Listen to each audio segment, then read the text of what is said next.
Sa ngalan ng Ama at ng Anak at ng Espiritu Santo. Amen. Ang pagpapala ng ating Panginoong Jesucristo, ang pag-ibig ng Diyos Ama, at ang pakikipagkaisa ng Espiritu Santo, nawa ay sumainyong lahat. At sumayo rin. Sa diwa ng kagalakan ng araw na ito, isinisilang manunubos ng sanlibutan, Kristong nagpakababa, upang ang ating kababaan ng ating mga kalalagayan ay maitaas sa antas ng dignidad at pag-ibig. Sa pasimula ng ating pagdiriwang, aminin muna natin ang ating mga nagawang pagkakasala. Tayo pong lahat, inaamin ko sa makapangyarihang Diyos at sa inyo mga kapatid, nyado pa akong nagkasala sa isip, sa salita at sa gawa at sa aking pagkukulang. Kaya sinasamo ko sa mahal na Birheng Maria, sa lahat ng mga anghel at mga banal, at sa inyo mga kapatid na ako'y panalangin sa Panginoong ating Diyos. Kaawaan tayo ng makapangyarihang Diyos, patawarin tayo sa ating mga kasalanan, at patnubayan tayo hanggang sa buhay na walang hanggan. Amen.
Papuri sa Diyos sa kaitaasan.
Manalangin tayo. Ama naming makapangyarihan, sa iyong kagandahang loob kami ay iyong nilikha, at sa iyong pagtatangkili kami iyong pinadakila. Sa pagkakatawang tao ng iyong anak, kami iyong itinuring na hindi na naibas sa iyo. Makapamuhay nawa kami bilang mga kapatid niya, na totoong maipagmamapuri mo, sa pamamagitan niyang kasama ng Espiritu Santo, magpas sa walang hanggan. Amen. Magsiupo ang lahat.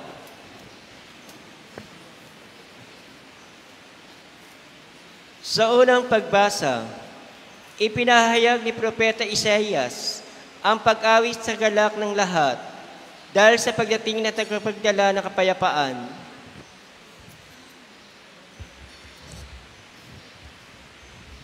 Ang salita ng Diyos mula sa aklat ni Propeta Isaías. Magmula sa bundok o kay gandang masdan, nansugong dumarating upang ipahayag ang magandang balita ng kapayapaan. Ipapahayag niya ang tagumpay at sasabihin, Siyon, ang Diyos mo ay hari. Narito, sisigaw ang nagbabantay, dahilan sa galak. Sama-sama silang aawit. Makikita nila ang Panginoon sa Siyon ay babalik. Magsiawit kayo, mga guhong muog, nitong Jerusalem. Pagkat ang hinirang ng Diyos na Panginoon ay kanyang inaliw. Tinubos na niya itong Jerusalem sa lahat ng bansa. Ang kamay ng poon na tanda ng lakas ay makikita ng mga nilalang at ang pagliligtas nitong ating Diyos tiyak na mahahayag. Ang salita ng Diyos. Salamat sa Diyos.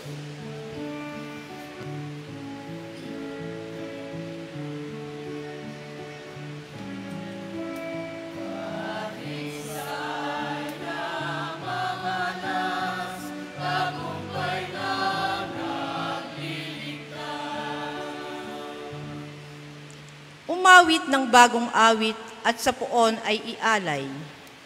Pagkat yung ginawa niya ay kahangahangang tunay. Sa sariling lakas niya at taglay na kabanalan, walang hirap na natamo, yung hangad na tagumpay.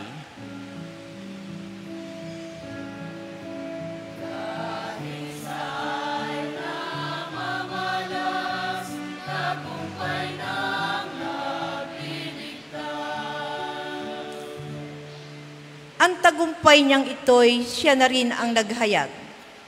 Sa harap ng mga bansay, nahayag ang pagliligtas. Ang pangako sa Israel, lubos niyang tinutupad.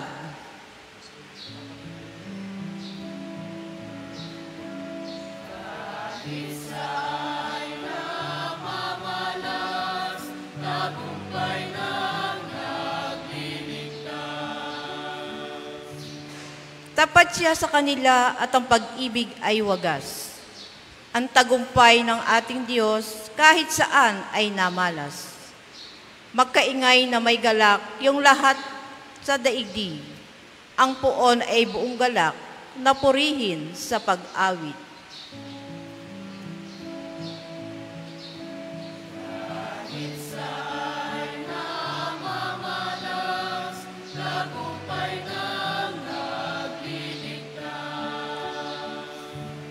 Sa saliw ng mga lira, iparinig yaong tugtog, at ang poon ay purihin ng tugtuging maalindog.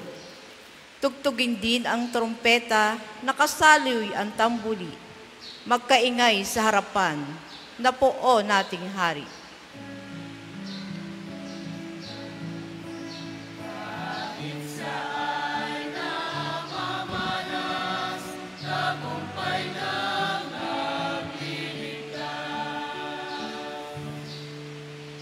Sa ikalawang pagbasa, itinuturo sa ating ng Diyos ay nagpahayag ng kanyang sarili ngayon sa pamamagitan ng kanyang anak at hindi na sa pamamagitan ng mga propeta tulad noon.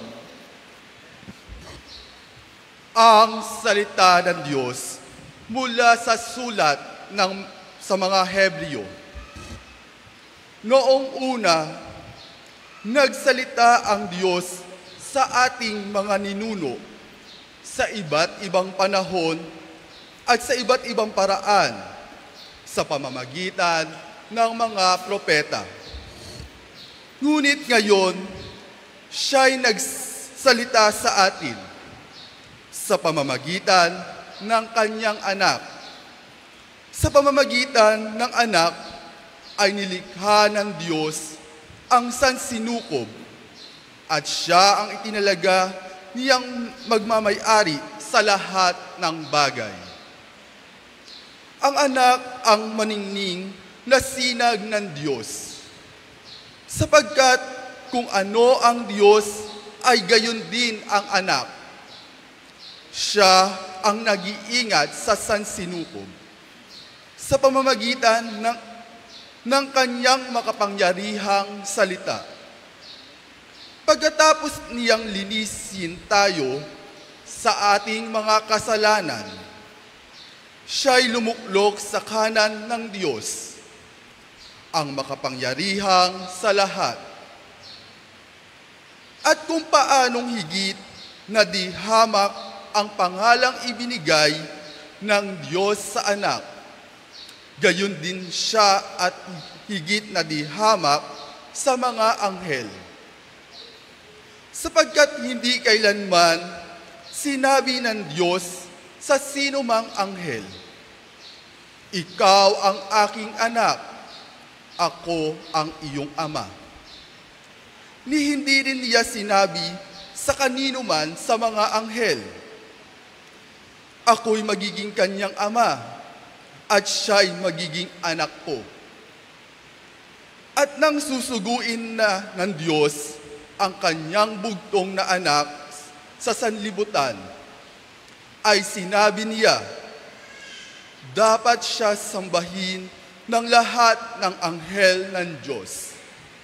Ang salita ng Diyos. Salamat sa Diyos.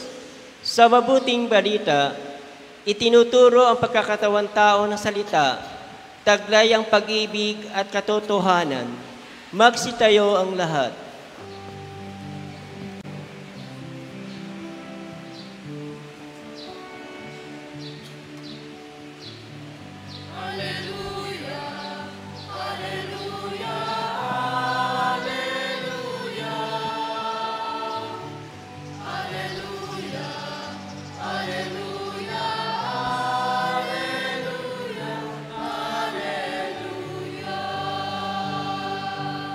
Banal na araw sumikat, halina't sumambang lahat sa nananaog na liwanag.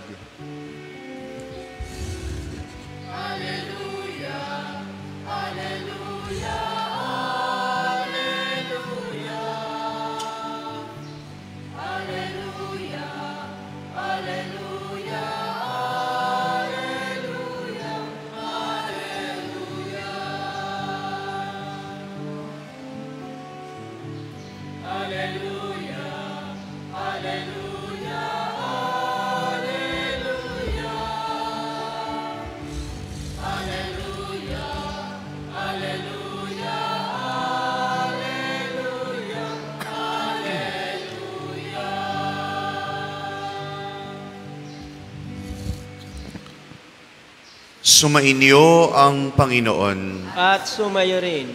Ang simula ng mabuting balita ng Panginoon ayon kay San Juan. Papuri sa iyo, Panginoon.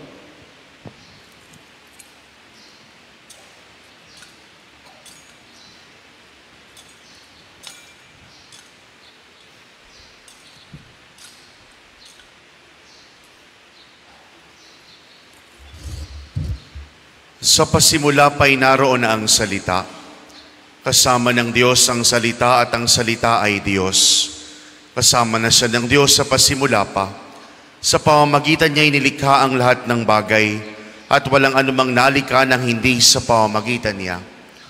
Mula ay sa kanya ang buhay at ang buhay ay siyang ilaw ng sangkatauhan. Nagliliwanag sa kadiliman ng ilaw at hindi ito kailanman nagapi ng kadiliman. Ang tunay na ilaw na tumatanglaw sa lahat ng tao ay dumarating sa sanlibutan.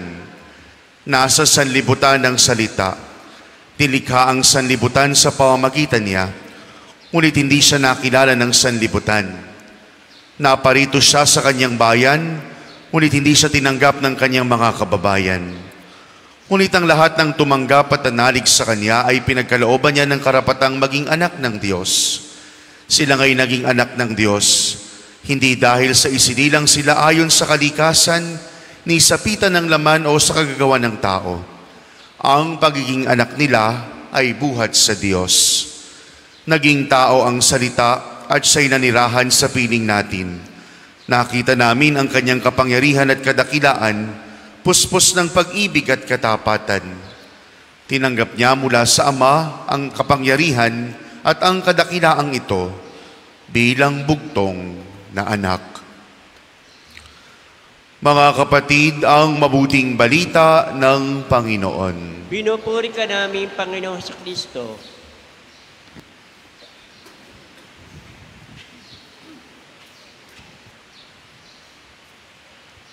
Magandang umaga po sa inyo lahat. Pwede po bang magsimula tayo ng pagbati muna ng Merry Christmas sa bawat isa? Merry Christmas po. Merry Christmas po. Thank you. Merry Christmas po.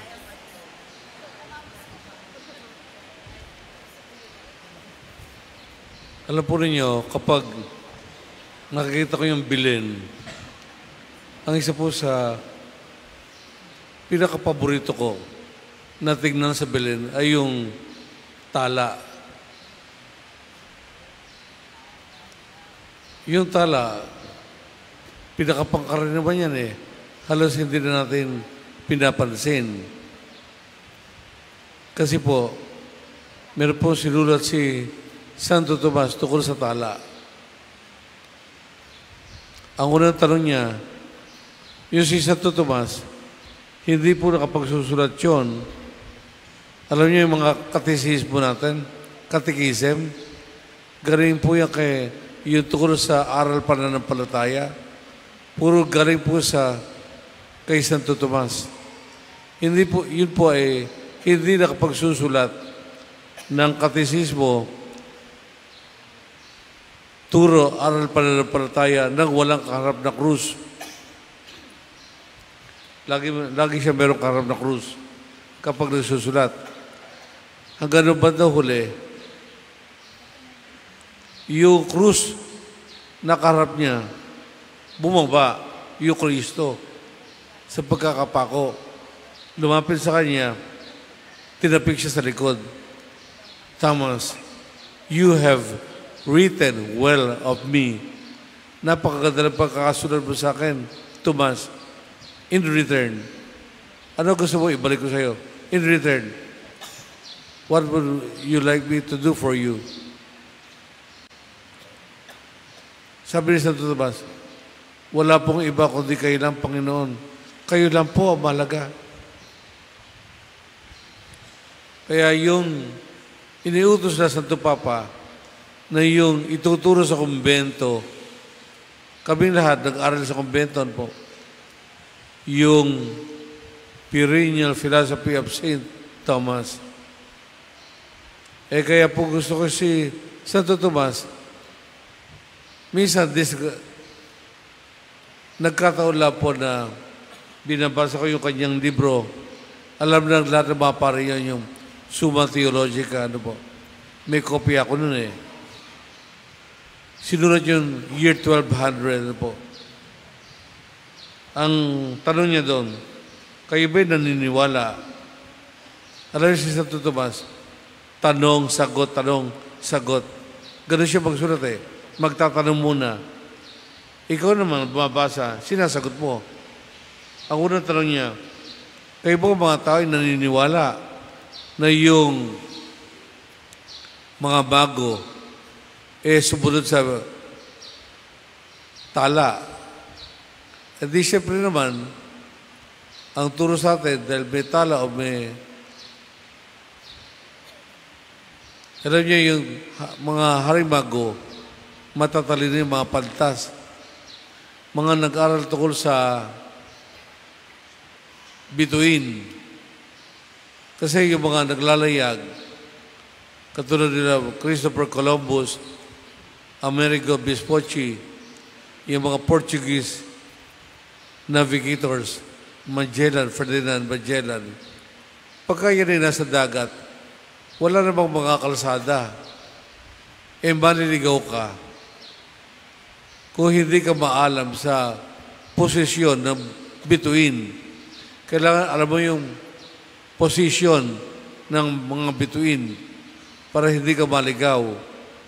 Baka mamaya mapunta ka sa malawak na lakbayin, aabutin ng taon bago ka makarating sa pupuntahan mo. Kaya yung 3 hari, yung harimago, matatalino po yun, mga pantas. Kaya nakatingin lang po yun sa bituin. Yan tanong niya sa Tomas, naniniwala ba kayo na yun ay tala? Sabi kasi, si Santo Tomas kasi sabi niya, hindi ako naniniwala ng tala yan. Si Santo Tomas, sinagot mismo yung kanyang tanong, hindi ako naniniwala na yan ay tala. Kasi kung yan ay tala, bakit nasabi sa banal na kasulatan, yun ang gumabay doon sa 3 harimago? Bakit araw na araw, kayo ba'y nakakakita ng bituin pagka-araw? Hindi ba sa gabi lang, ano po? Sa araw wala, di ba? Bakit pagka-araw nakikita yung bituin, yung tala, isa yun. Kalawa, bakit meron bang tala na naglalakad? Sinusundan nila Pagka-araw, nakikita, naglalakbay. Meron bang ganun tala? Bukod doon, nagtatago. Nung yung 3 harimago, malapit na kay Herodes, na wala namang intensyon si Herodes, kundi ipapatay yung sanggol dahil ipapanganak yung hari ng mga hari. Biglang nagtago. Hindi makita ng 3 hari. Kaya sabi ni Herodes, ituro nyo nga sa akin. Nagtago Pagdating sa Jerusalem, noon naglalakbay yung 3 harimago, nagtago bigla. Dahil siguro ayaw pakita kay Herodes, muling lumitaw. Pagkatapos kay Herodes, naglakbay, ginabayan ulit sila, lumitaw na naman. Anong klaseng tala yan? Tapos huminto. Paghinto ng tala doon sa tapat ng pinagsilangan kung saan isinilang ang Panginoon, huminto at unti-unting bumaba. Sa ibabaw ng Belen, nandun yung tala. Kaya kadalasan, yung Belen natin, meron tala.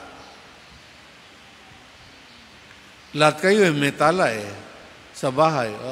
Dito marami. Actually, isa lang naman yan. Star of Bethlehem. Kung tawagin ng mga matatalino ay Polaris. Pero yun ay Star of Bethlehem. Kakaiba. Huminto at tumukoy. Sabi ng 3 hari, diyan pinanganak yung hari ng mga hari, yung ating tagapagligtas. Kaya natukoy. Kaya yung 3 hari, natuntun. Sabi nung tala, dito pinanganak yung hari ng mga hari. Hindi ba kaya kayo naglalagay ng tala sa bahay? Sabi nyo, sa mga kapitbahay, ay, meron silang parol.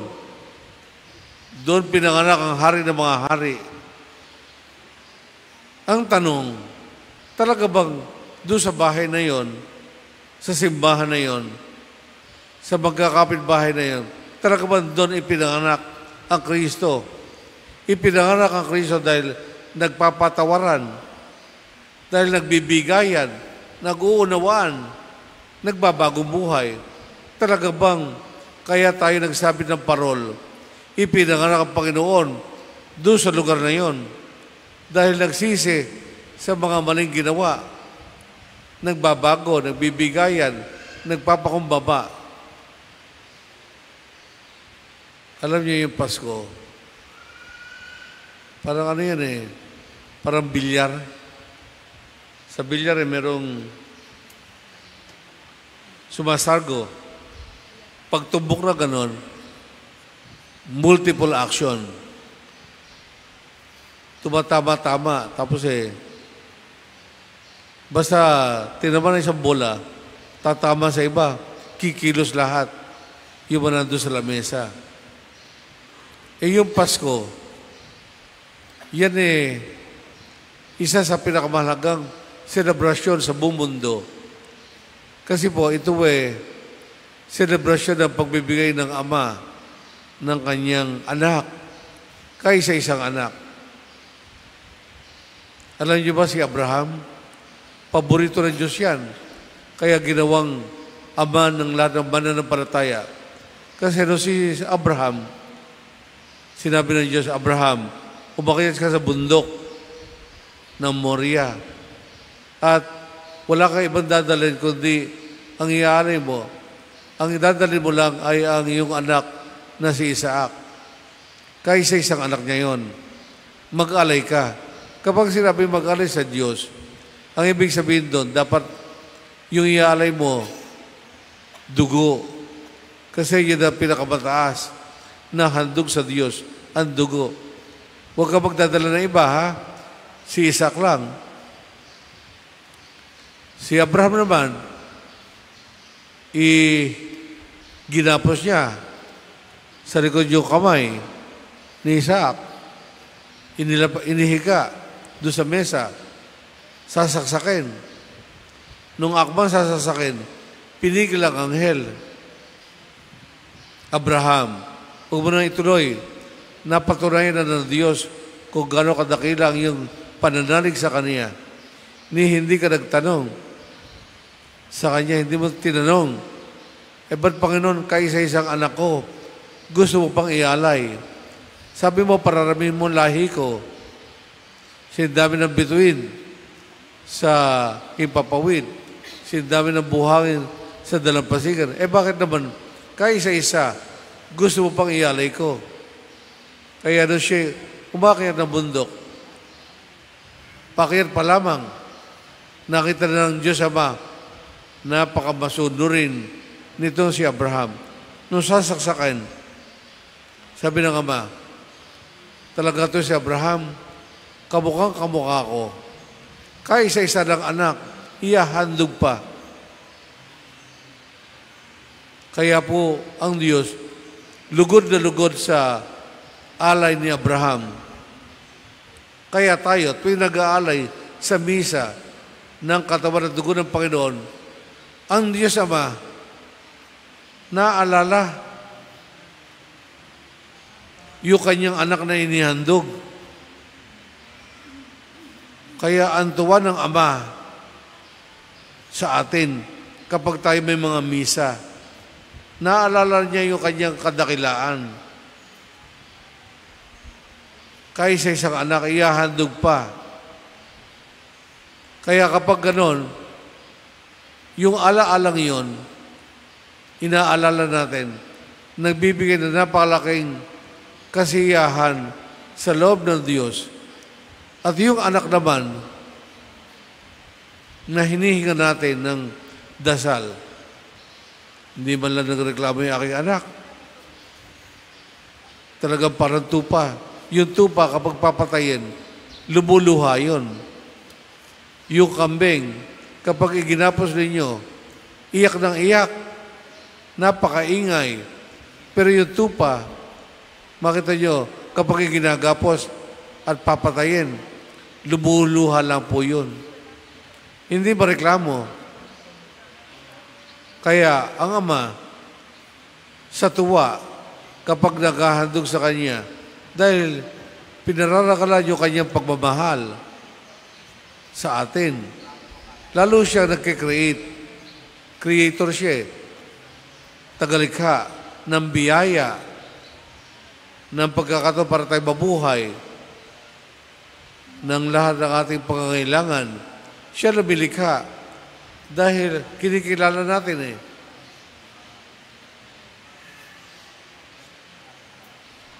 Ang Espiritu Santo naman, ang ginagawa, pinababanal tayo.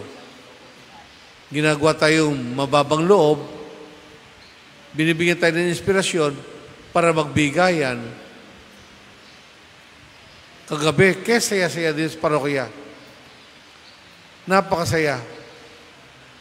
Nainggit pa nga ako eh. Kasi nasa loob po ko. Hindi ko na po kaya kagabi dahil 10 araw.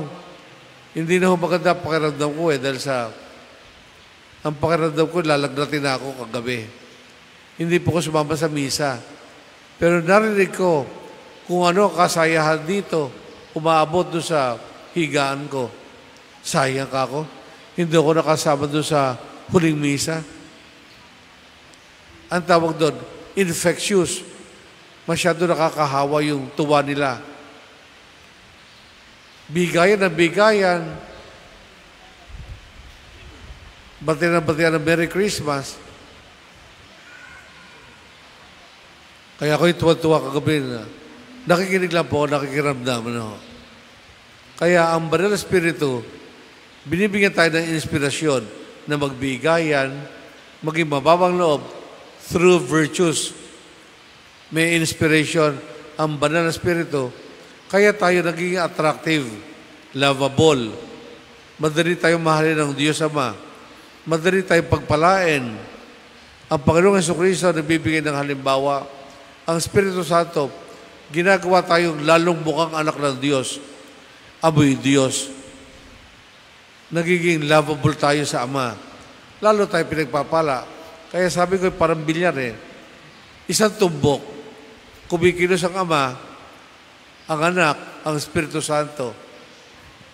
Ang mga tao nagmamahalan. Bakit yung Pasko patuloy? Bakit yung nasa ibang bansa, buwi pa? Kasi walang kasing saya yung Pasko ng Pilipinas. Sa Amerika, Pasko, pumapasok. Tanongin niyo yung mga taga-Amerika. May pasok sila sa ospital. Meron pa rin trabaho. Sa Pilipinas, hindi. Holiday.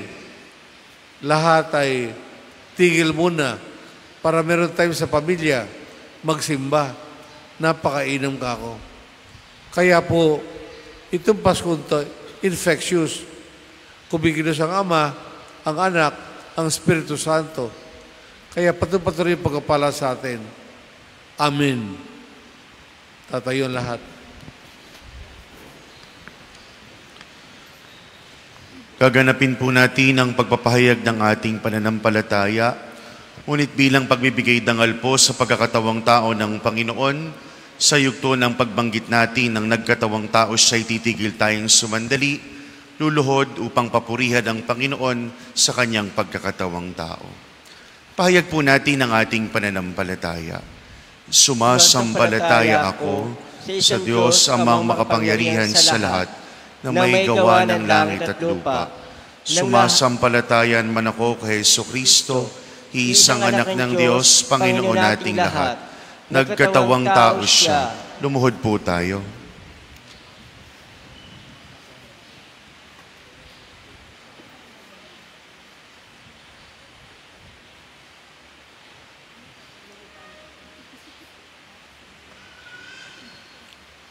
Tumayo na po. Lalang ng Espiritu Santo, ipinanganak ni Santa Maria ang Birhen, pinagpakasakit ni Poncio Pilato, ipinako sa krus na matay inilibing, nanaog sa kinaroonan ng mga yumao. Na may 3 araw na buhay na magmuli, umakyat sa langit, naluluklok sa kanan ng Diyos amang makapangyarihan sa lahat. Doon magmumulang paririto at hukom sa nangabubuhay at nangamatay na tao.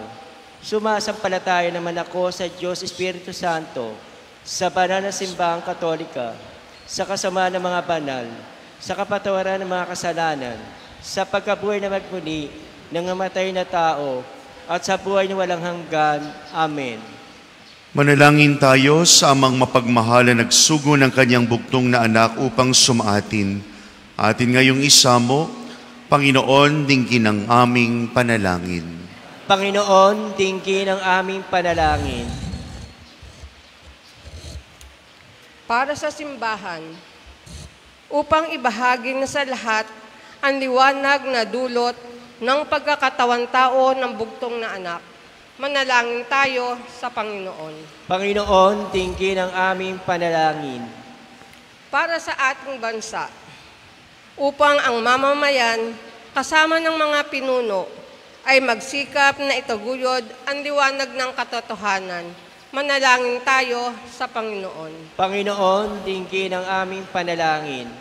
Para sa ating mga kababayang Pilipino na nagtatrabaho sa ibang bansa o naglalayag sa dagat, upang mapasa kanila ang diwa ng Pasko, manalangin tayo sa Panginoon. Panginoon, dinggin ang aming panalangin. Para sa ating natitipon sa banal na hapag, upang ituring natin ang ating pinagsasaluhang pagkain ay siya ring isinilang sa sabsaban. Manalangin tayo sa Panginoon. Panginoon, dinggin ang aming panalangin. Para sa mga yumao, upang makamit nila ang walang hanggang liwanag, manalangin tayo sa Panginoon. Panginoon, dinggin ang aming panalangin. Sa katahimik ay atin ngayong ipagkatiwala sa Panginoon ang lahat ng ating kahilingan.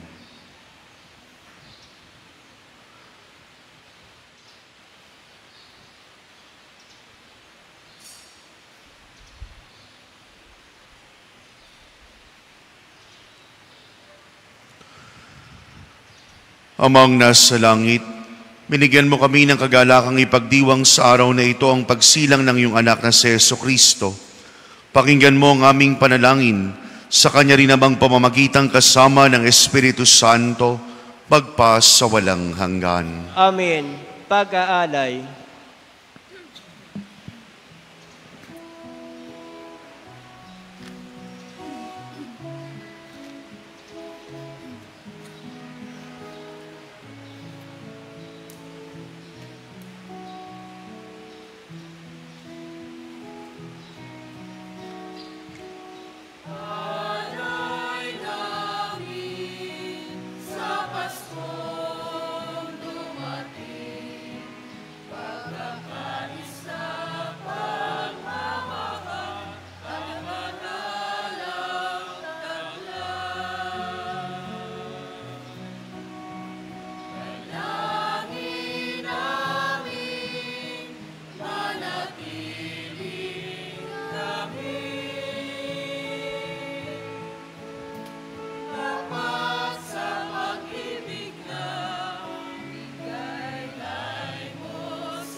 Tayong lahat.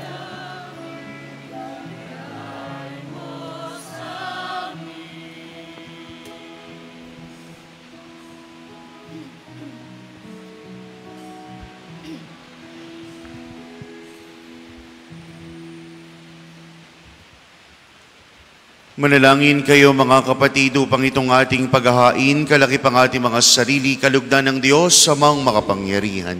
Tanggapin nawa ng Panginoon itong paghain sa iyong mga kamay, sa kapurihan niya at karangalan, sa ating kapakinabangan at sa buong sambayan niyang banal.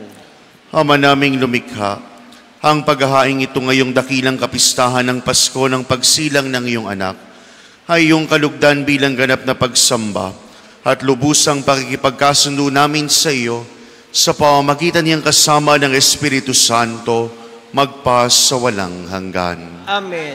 Sumainyo ang Panginoon. At sumayo rin. Taas sa Diyos ang inyong puso at diwa. Itinaas na namin sa Panginoon. Pasalamatan natin ang Panginoong ating Diyos. Marapat na siya ay pasalamatan. Ama naming makapangyarihan, tunay ngang marapat na ikaw ay aming pasalamatan sa pamamagitan ni Jesucristong aming Panginoon. Ang anak mong di naibas sa amin ay siyang pumawi sa dilim, kaya ngayon ikaw ang aming nababanaagan. Ang anak mong di naibas sa iyo ay isang salita mo. Sa katauhan niya ang iyong sarili ay aming nakikita. Sa pamamagitan niya ang iyong pag-ibig ay kahali-halina, kahit pa nga ikaw ay lingid sa aming mga mata. Kaya, kaisa na mga anghel na nagsisiawit ng papuri sa iyong walang humpay sa kalangitan, kami nagbubuni sa iyong kadakilaan.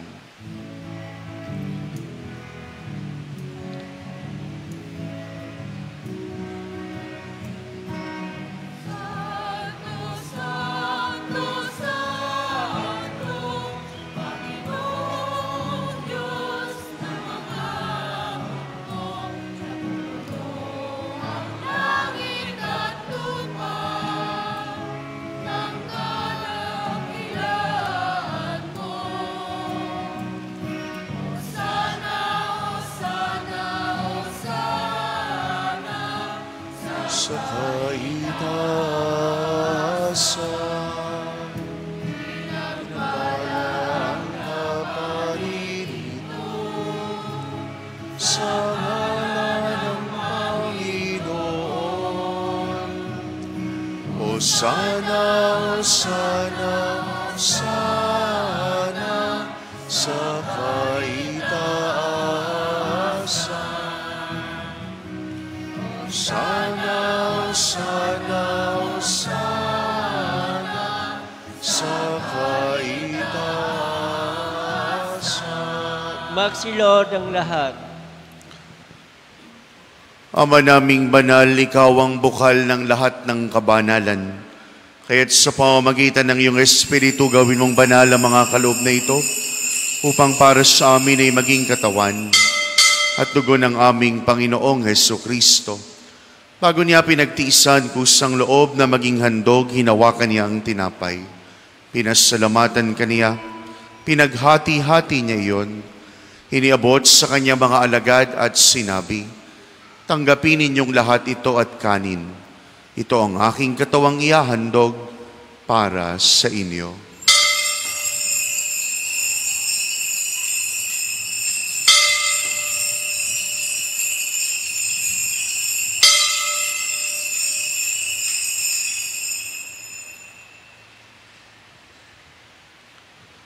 Gayun din naman nung matapos ang hapunan, hinawakan niya ang kalis, muli kanyang pinasalamatan.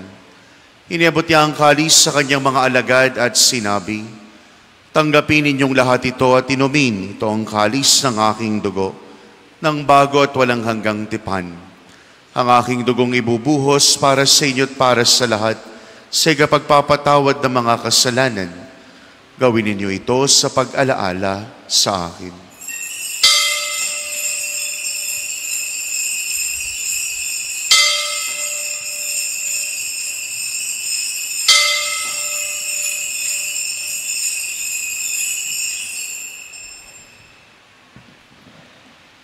Magsitayo ang lahat. Ang misteryo ng pananampalataya.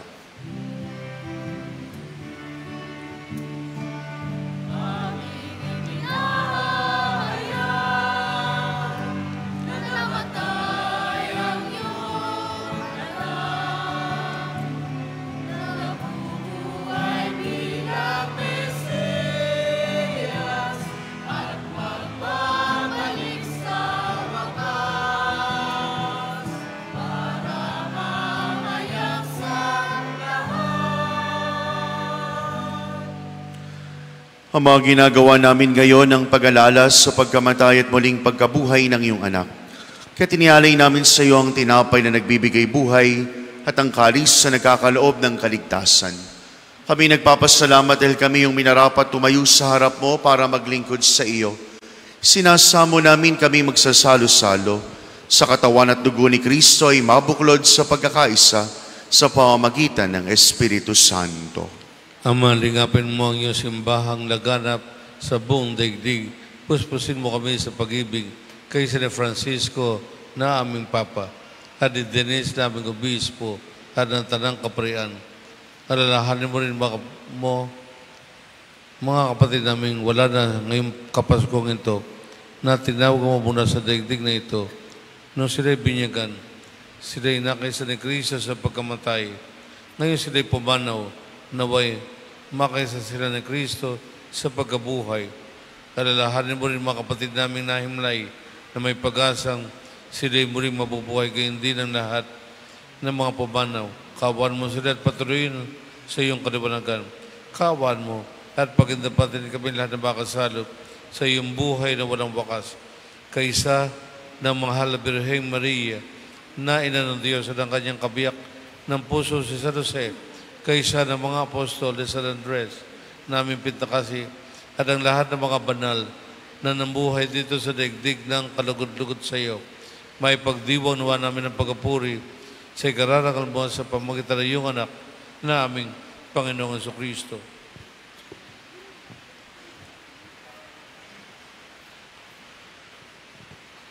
Sa pamamagitan ni Kristo kasama niya at sa Kanya, ang lahat ng parangal at papuri ay sa iyo, Diyos amang makapangyarihan, kasama ng Espiritu Santo, magpasawalang hanggan.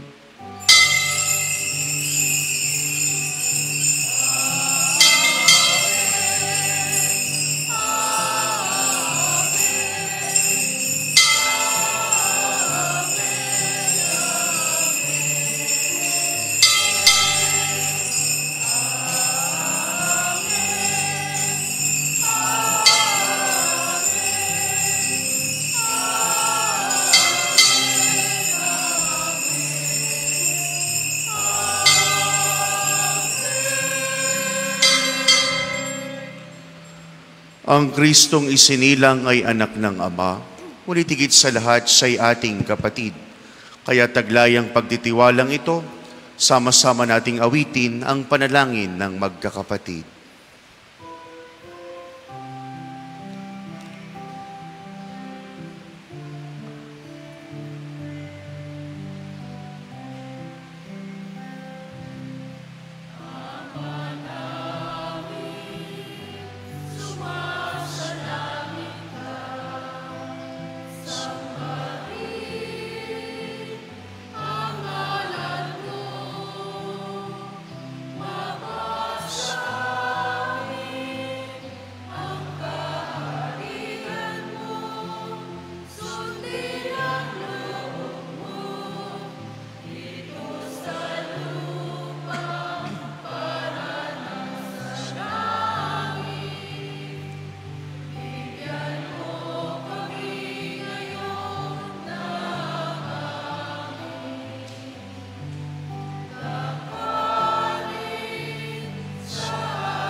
Hiling namin kami, Diyos, sa lahat ng masama, pagkalooban ng kapayapaan araw-araw, iligtas sa kasalanan, ilayo sa lahat ng kapahamakan, samantalang aming pinananabikan ang dakilang araw ng pagpapahayag ng tagapagligtas naming si Hesu Kristo.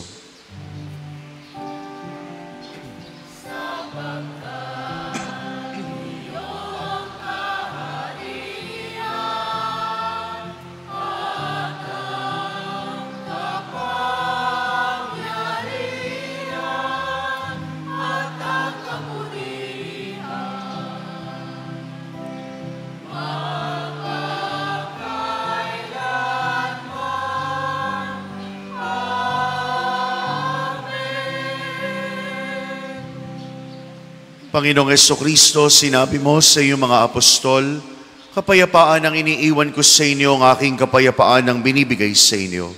Tunghayin mo ang aming abang pananampalataya, huwag ang aming marami at paulit-ulit na pagkakasala. Pagkalooban mo kami ng kapayapaan at pagkakaisa ayon sa iyong kalooban, kasama ng Espiritu Santo, magpas sa walang hanggan.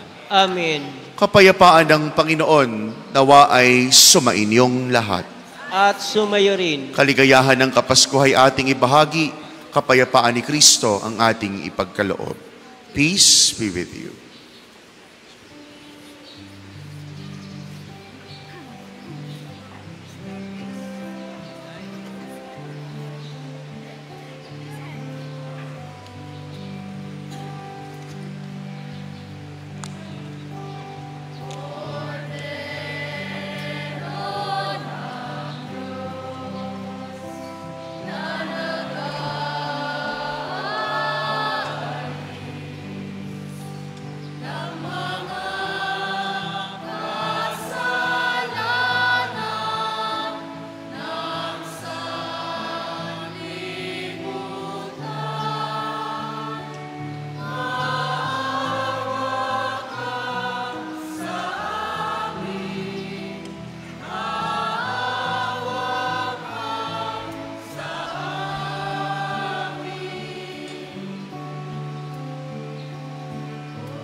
Magsilhod ang lahat.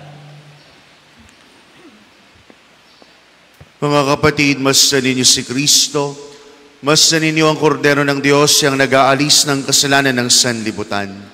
Mapalad tayong tumanggap ng paanyaya sa piging ng kaniyang pagmamahal. Panginoon, hindi ako dapat na magpatuloy sa iyo, ngunit sa isang salita mo lamang ay gagaling na ako. Corpus et sanguis Christi, custodi et me in vitam aeternam. Amen.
Manalangin tayo.